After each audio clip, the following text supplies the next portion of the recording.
You're listening to The World at 8 with Lynn Mozart.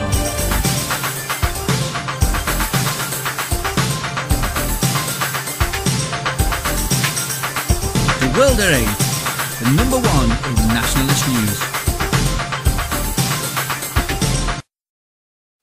Highlights of the news today, Friday the 18th of July 2014.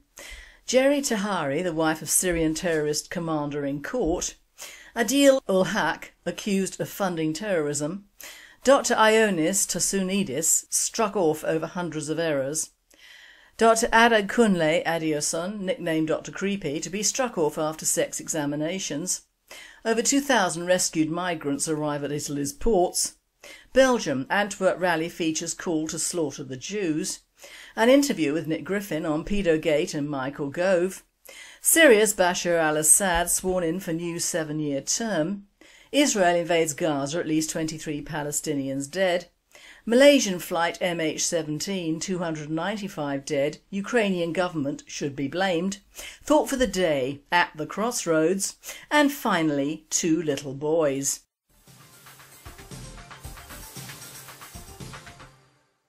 UK News. Gerri Tahari, the wife of Syrian terrorist commander, in court. Birmingham, the wife of an alleged leader of rebel forces in Syria, will stand trial for funding terrorism by sending supplies to her husband, the Old Bailey herd. Gerri Tahari, 45, is accused of sending material to husband Rabat while he was fighting in Syria with jihadi forces. The mother of 2 from Sparkbrook in Birmingham appeared at court to deny the charge against her. Sitting in the well of the court, dressed in a black Islamic veil covering her head but not her face, Tahari spoke only to confirm her name and enter a not guilty plea. World at 8, deport the family. No doubt she has kids at state schools on taxpayers' money, so get rid.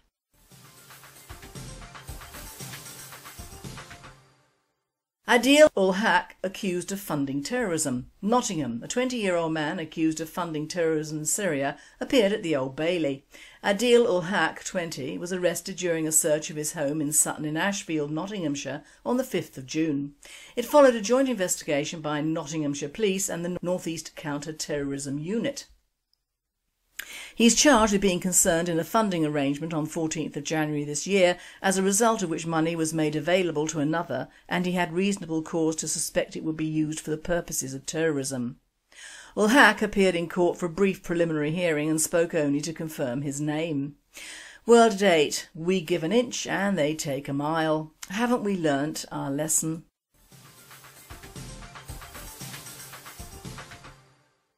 Dr Ioannis Tosounidis struck off over hundreds of errors. Cambridge, a bungling doctor who put patients at risk when he made hundreds of clinical errors in less than 3 months, has been struck off the medical register. A General Medical Council probe into histopathologist Dr Ioannis Tosounidis concluded 228 out of the 713 cases he reported on between August and October 2011 contained mistakes.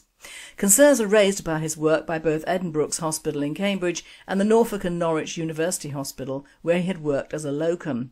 Although many of the errors were picked up by colleagues, they could have had serious consequences for patients had they gone undetected, the Medical Practitioners Tribunal Service heard. World at 8. Haven't we enough trained English histopathologists?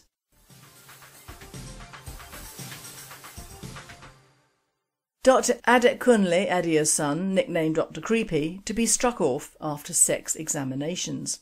Basildon. A creepy doctor is facing the end of his career after he was found guilty of sexually motivated behaviour towards female patients as young as 12. Dr Adekunle Adeosun is certain to be struck off over his inappropriate behaviour towards 5 young women and girls between 2006 and 2009 whilst working at Dipple Medical Centre in Basildon, Essex. The Medical Practitioners Tribunal Service heard how the 58-year-old gratuitously told them to remove their upper clothing and bras so he could examine them. The GP, who also worked for an out-of-hours group and in a family planning clinic, touched 3 of his victims sexually, a fitness to practice panel found. World at 8. Well, at least in 50 years' time these victims cannot sue, can they? In fact, can they sue at all? They should be able to, shouldn't they?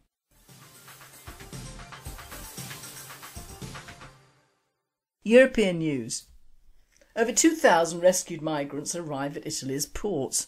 2 Italian military vessels carrying over 2,000 migrants arrived Wednesday at the southern ports of Reggio Calabria and Trapani, the Navy said. Originating mainly from African and Middle East countries, the migrants have been rescued in the Straits of Sicily as part of the major rescue operation called Mare Nostrum, RC. The San Giorgio vessel carried 1,023 people to Reggio Calabria, where migrants were given first aid. Among them were 141 minors and 84 women, the Navy said. Also on board was the body of a dead migrant who'd been recently found at sea. The Etna vessel brought in another 1,171 migrants to the Sicilian port of Trapani, with 87 children and 193 women among them. World at 8. Bloody hell, they're even taking in dead migrants now. All these women and kids will all need feeding and watering for years ahead. Are the Italians really that thick?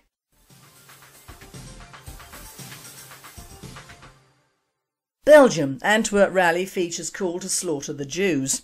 Approximately 500 people attended Saturday's protest in the capital of Belgium's Flemish region, where one of the speakers used a loudspeaker to chant a call in Arabic that means slaughter the Jews.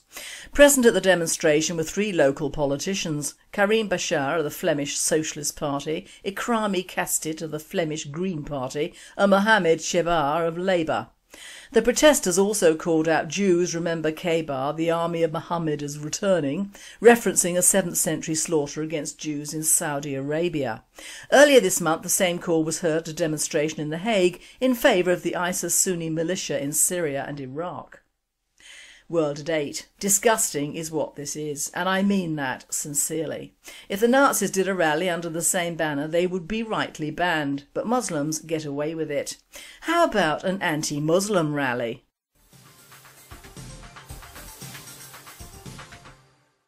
And now we have an interview with Nick Griffin. Today he and I are discussing Pedogate and Michael Gove. Hello, Nick. Hello there. And how is your last 2 weeks away from the European Union? Oh, it's very good, actually. Yeah, getting a little bit of life back. Good. Now, I thought today we might have a discussion on the Pedogate revelations and then finish off with a little bit of Michael Gove. Oh, right. Okay. I took notice of the airline crash, but I put that in actually the news at 8, something on that, so... there's not an awful lot to say on that one, really, is there? I mean, I've done a piece which I hope people will read. We've got it on our website. Good. This lunchtime, so I hope people will read what we've got to say there and do what they can to help combat the warmongers, at least on the internet. But yes. Yeah, far away on Pedogate then. Yes, we have it now. Why do you think the establishment brought this about so hard on the heels of Operation U-Tree? Is this just another nail in the white upper socio-economic classes' coffin, do you think? I think there's probably a number of reasons. Part of it is the internet and the fact that various campaigners, including the Labour 25 group, I think have so pushed the very large amounts of evidence of interlocking paedophile scandals at the centre of the British establishment that I think the line may have become impossible to hold. So it's simply the fact that the campaigners have broken through. It may be no more than that. For years, there's no doubt that the 3 main parties, Tory, Liberal and Labour, they've been held back by the old principle of mutually assured destruction. Remember how it was with the Soviets and the Americans? Everybody had nuclear missiles, so no one dared use them. When the Cyril Smith case broke about the Lib Dems, then at that point, I thought then it's inevitable that there'll be retaliation and the Labour Party and the Tory Party will get it in the neck too. So perhaps it's just happenstance. One can look for conspiracies and reasons all the way along the line, but equally some things just happen because it's their time to happen. Yes, and I was also wondering how the D notice, which was brought in 1912, how that's going to be employed here. Well, so it's interesting you mentioned that, because it was I referred to that in an article a couple of days ago, that it's emerged that a local newspaper editor in Blackburn had a D notice slapped on him to stop the Barbara Castles dossier of paedophilia and the ruling elite getting out into the public really quite some years ago.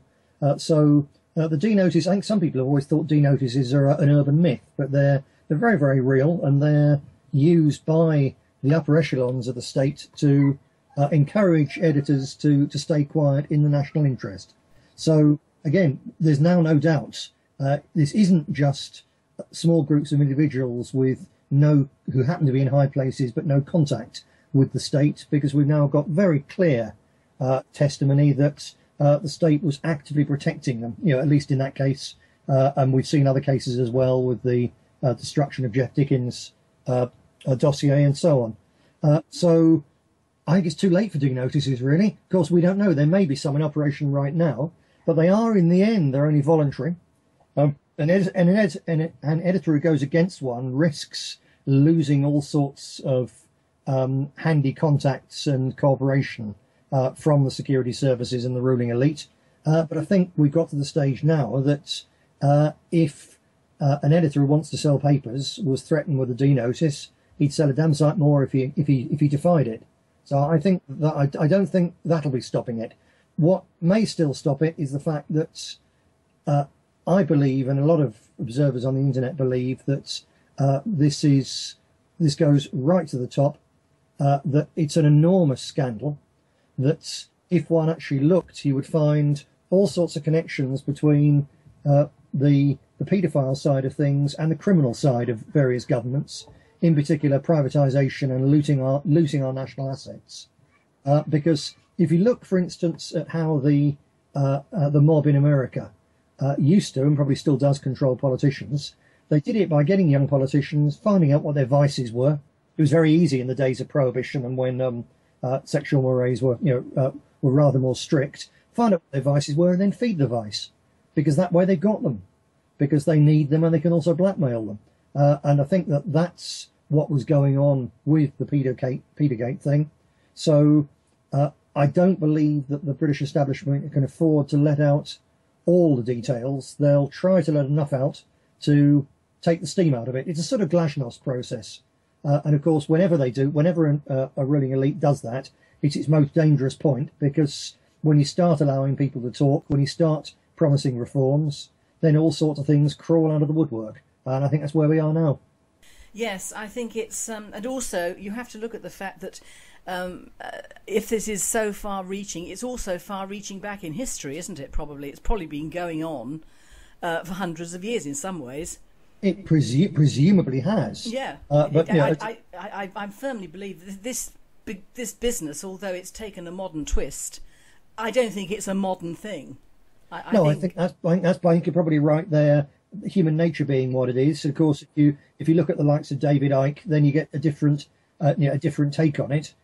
And we're dealing with an extraordinarily evil elite, which has been farming us like cattle for a very long time. I'm not sure I go along with that, but there's certainly hints at it, and I certainly wouldn't write it off. No, but I also think, I mean, not going so far as David Icke, obviously, but the point is that where you have absolute power, it corrupts absolutely. And I think for generations, politicians and statesmen and government officials and council officials have been using a form of abuse and corruption as a common law thing. I think that's probably very true, yeah. Which is a bit sad, but I mean, everybody knew Cyril Smith was odd, even when, years ago, everybody... Well, that's the thing. The allegations and facts now coming out were, the majority of them, known and certainly gossiped about a long time ago, and therefore it's not enough for members of the ruling parties to say, well, we didn't know. Yes, of course they knew. Everybody heard a lot of this.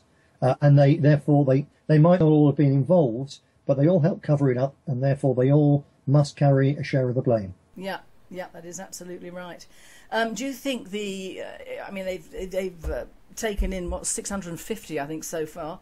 But do you think that the ones relating to Cyril Smith, do you think they'll be in a position, the abused boys, or boys mainly, will be able to get any financial gain out of it, like these women with these historical entertainers, Quite a lot of them won't, because they committed suicide or died of drugs overdoses because of what they went through. So no, for many of them it's too late.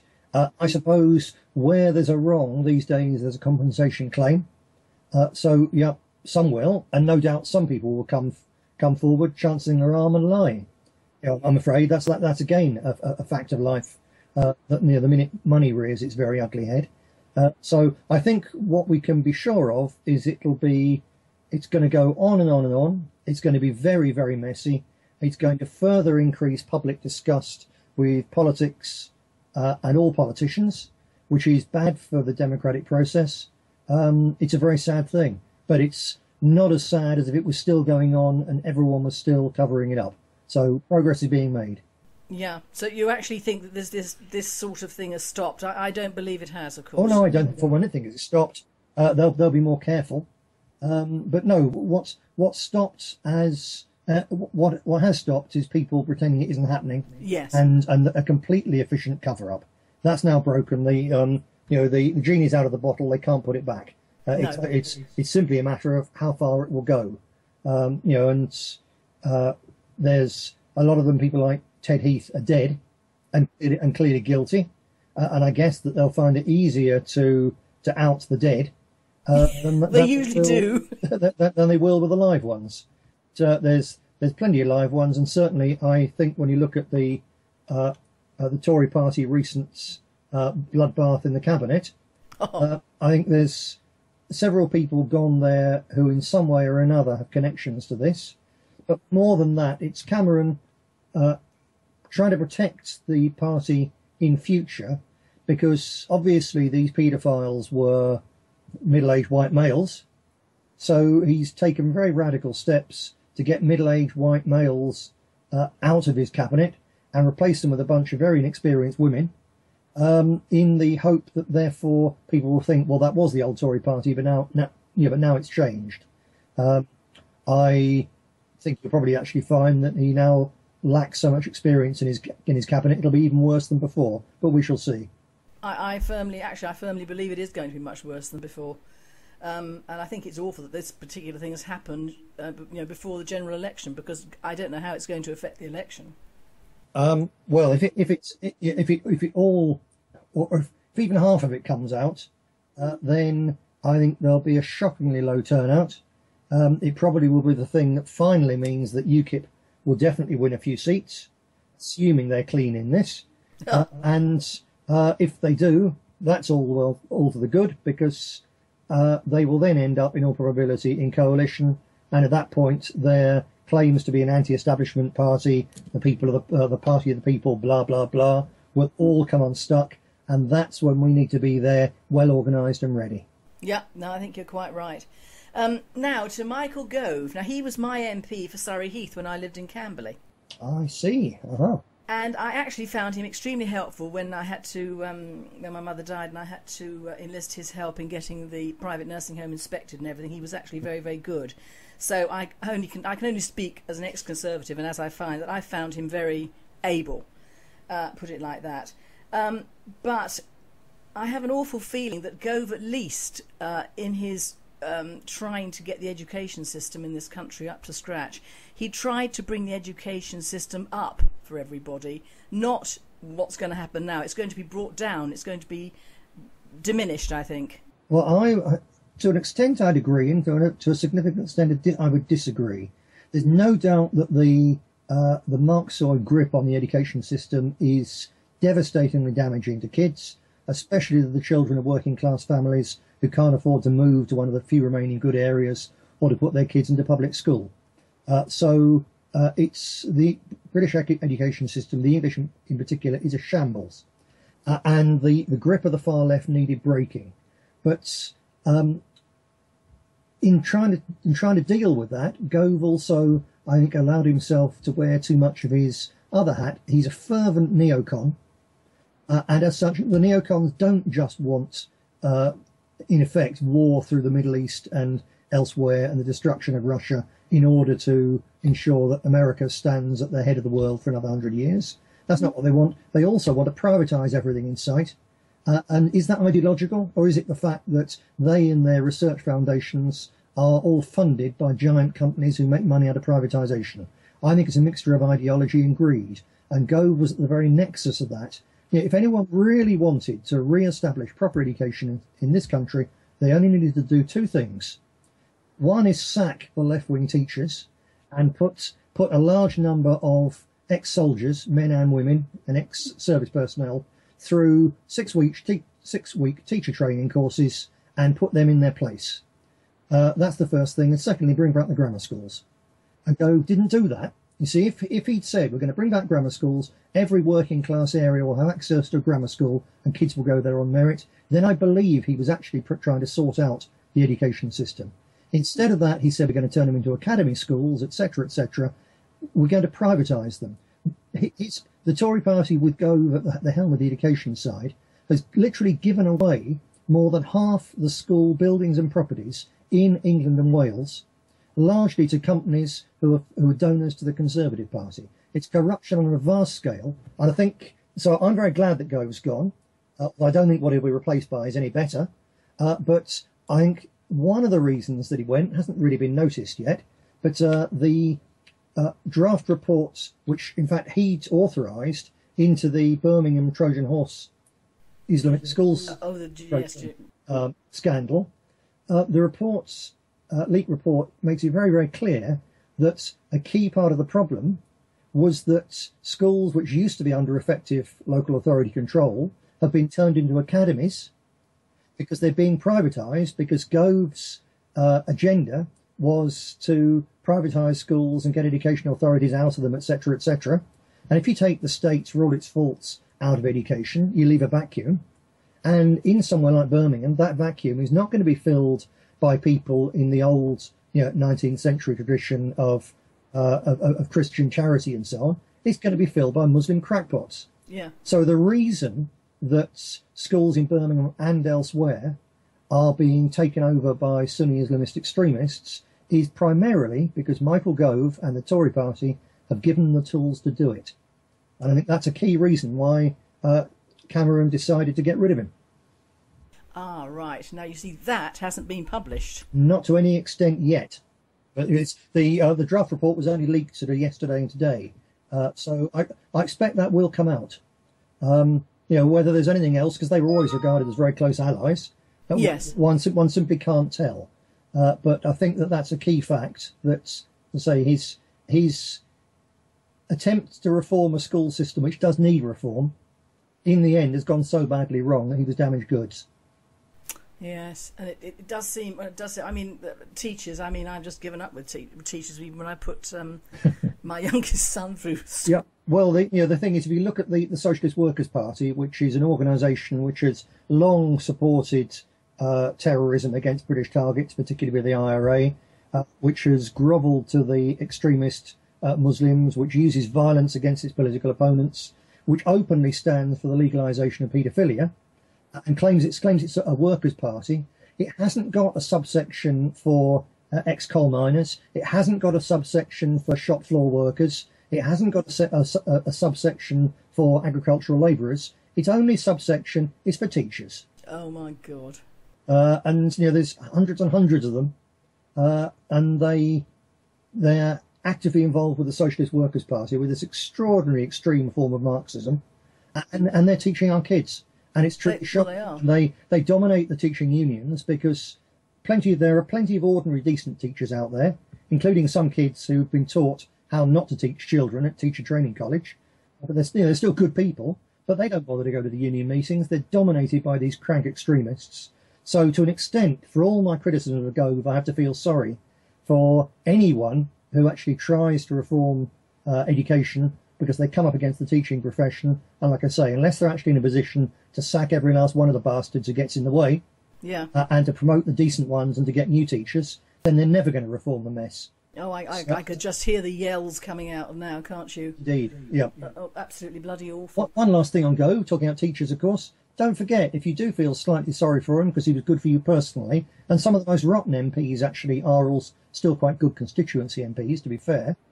Well, he was the one who sacked Adam Walker, who personally intervened to overrule a short ban to ensure that Adam was sacked for life. So I'm very glad that Michael Gove has been sacked. I fear he'll crop back up, as a high-earning journalist or something similar in due course. We won't see the last of him. and his poison and his attempts to get us into all sorts of other people's wars. Right, okay, well you got a lovely opinion there. Poor old Gove.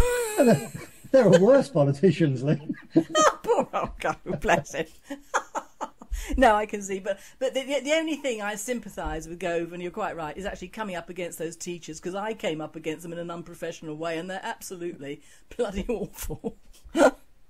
They really are. I think the teaching profession nowadays is all women, and they're all, oh God. I'm sure many people have come across the same thing. I saw a truly shocking photo the other day of a group of English kids all dressed up in Muslim garb, because the teachers were taking them to a mosque. Oh no. And so on, and it's... You couldn't write it, could you, really? It's truly sickening. You couldn't write it. But the trouble is, when are people going to wake up about this? Well, lots of people are awake. They hate it. Millions of them went and voted UKIP by mistake for precisely these reasons. So people are awake. Some of the ones who are awake say, well, they're also rotten, I can't be bothered. And others are still getting it wrong. But no one's happy about it.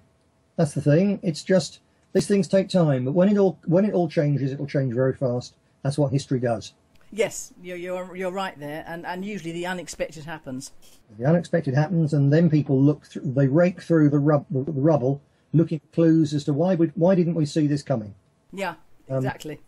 And by then it'll be too late to have an inquiry on it. Yep, we and ours and people like us have seen it coming for a long time in various aspects, and we'll keep on sounding the alarm. And some people will laugh, some will ignore us, some will listen, some will learn, and some hopefully will come along and help us do something about it. Yes. That's lovely. Thanks very much, Nick. Thanks, thanks to all your listeners. For your input, and have a lovely weekend. And you. And I will personally see you tomorrow anyway. See you tomorrow at the executive meeting. Yes, indeed. Cheerio. Goodbye.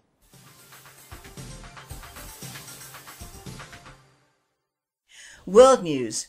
Syria's Bashar al-Assad sworn in for a new 7-year term. President Bashar al-Assad was sworn in for a new 7-year term after an election victory that underlined his grip on power more than 3 years into Syria's civil war. With his hand placed on the Quran, Assad took the oath of office, signalling the start of his 3rd term.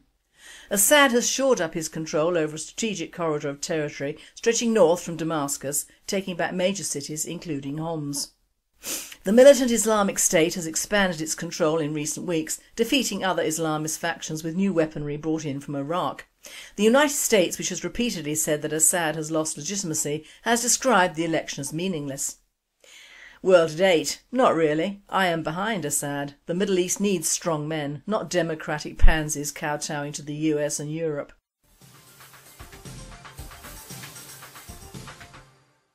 Israel invades Gaza, at least 23 Palestinians dead. Israeli artillery, tanks and infantry take battle to Hamas. Israel's offensive on the ground stepped up several notches on Thursday and in the early hours Friday morning. Israel is reportedly targeting tunnels used by Hamas gunmen to traverse the Gaza Strip. Gaza officials said that 23 Palestinians had been killed in the latest offensive, which is Israel's largest incursion for 6 years. World at 8. Good. People forget the Israeli dead very conveniently. Talk about history being rewritten as we live.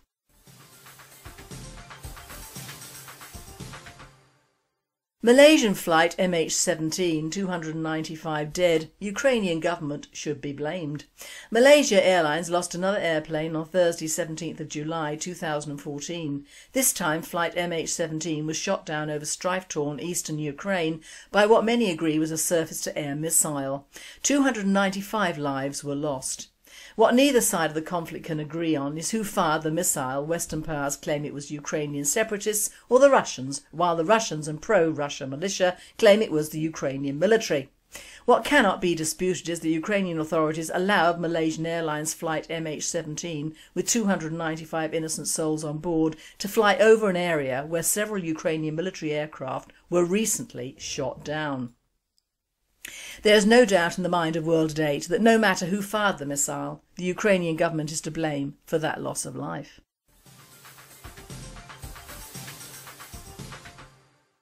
Thought for the day at the crossroads. While the government is trumpeting the fact that 1 million found jobs last year, another nasty fact has arisen, that there will be 1 million more pupils in secondary schools in the next 10 years. Now you and I know that a vast percentage of both these figures are not British-born English people, but ethnics of every sort and description and religions. Nature has proved if another species or hybrid is introduced into a population, it outbreeds the existing ones or kills them. It is the law of nature and of humankind. We are not so gradually being dispersed into the ether of make-believe figures and laws being introduced to diminish us even further. The right to die could mean under different circumstances the right to kill, especially in the white population, who are propagandised into disrespecting their parents and elderly relatives. You watch a soap or a play and you'll see youngsters talking back to their screen parents in a way I would never have dared. And it is considered okay, and in fact their so-called parents demur and back off, thinking they've been unreasonable in expecting some manners from these stage offspring. Back of leg or upside head is needed here. Our youth are being conditioned to disrespect us as a matter of course, and now to lightly discipline a child is considered abuse. Well, that is something that Islam doesn't do, with its genital mutilations, arranged marriages, honour killings and worse for their offspring, and they respect their parents through it all. The progressive march of the youths means also that it is foreign youth who is being educated over our own, and this means more foreigners in places of power above the British youth who remain sadly undereducated and catered for even today. We are at a crossroads, and to survive we will just have to make up our minds which ideology we take on and stick to. It isn't a matter of just voting in elections, it is a matter of thinking seriously about what's happening to our country and whether or not you agree with it. Now, the Islamification of England is well underway as all the media grows increasingly anti-Jewish, pro-halal and generally pro-Islam taking over. All the pedo-gates in the world, wherever they dig up or whatever people remember, it's all old hat, it is done. People have viewed the vile images on computers, abused where they can, and it probably has been covered up. But even this terrible behaviour cannot cover the fact that all our media is ignoring the fact that Islam is taking over our towns and cities like a vast amoeba. The paper and news can show pictures of dead Palestinian children and weeping relatives, but it doesn't detract from the fact that one of us will be living next to a Muslim family or near their many communities. Many of the films and series coming out of the States won't feature a Muslim baddie at all. You'll see that all the awful terrorist plots are formed by the Eastern Europeans, usually Bosnians, us Brits or the Russians. And you would think that after 9/11 some sort of reality would have hit the tarmac, wouldn't you? Do excuse the pun. But no, and now we have the reality of 1 million more probable Muslim kids in our schools in the next 10 years to match the millions already over here and breeding yet more. Of course we have the Muslims who advocate banning the burqa and preach about integration, but of course Islam is the one religion which does not integrate in any way. If you marry a Muslim you will convert, which makes you and your children Muslim. It's not a mixed marriage at all. This is the way they convert in many cases, not by the sword as yet. But make no mistake, once a convert you cannot go back, and your children are the property of their father, not their mother, and they will be raised as Muslims, to marry Muslims and breed yet more Muslims. Rather like blowflies on the carcass of the UK and Europe. That Islam is a religion and not a race is absolute, as they have no colour bar except within their own sex, and Muslims can be a whiter shade of pale to the deepest black Somali, and it is this which appeals to the diversity-ridden plan in this country. Where else would one expect one's child to be outnumbered in a classroom? Where else would an indigenous English person be happy with being outnumbered in the streets of his hometown? Where else in the world does our entertainment industry and film industry amend classic plays and films to include people that were not around at the time of their writing? Where else can you turn on a TV and see ethnics all over the place, and by virtue of that, in our living rooms and homes? Where else are the white population encouraged to stay in, not socialise, but watch a screen for further propaganda? The facts remain that whether you admire Islam or not, the figures do not lie, well the official ones do, but our crossroads is that by sheer numbers we will be a minority much sooner than 2040.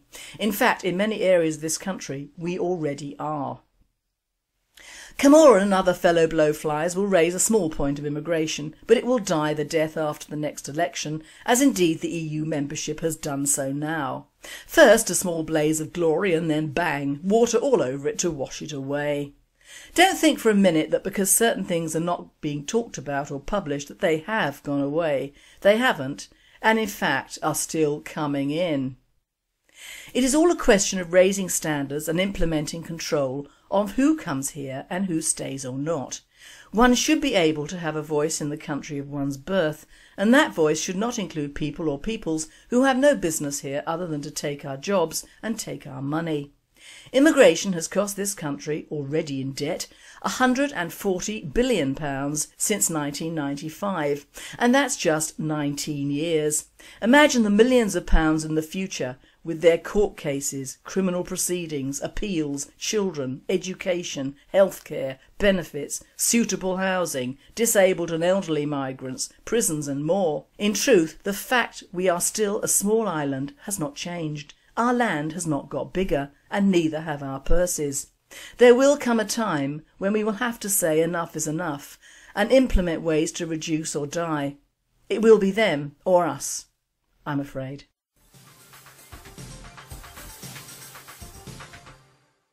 And finally, two little boys. Two little boys ages 3 and 5 are excessively mischievous. They are always getting into trouble, and their parents know if any mischief occurs in their town, these two little boys are probably involved. The boy's mother heard that a preacher in town had been successful in disciplining children, so she asked if he would speak with her boys. The preacher agreed, but he asked to see them individually.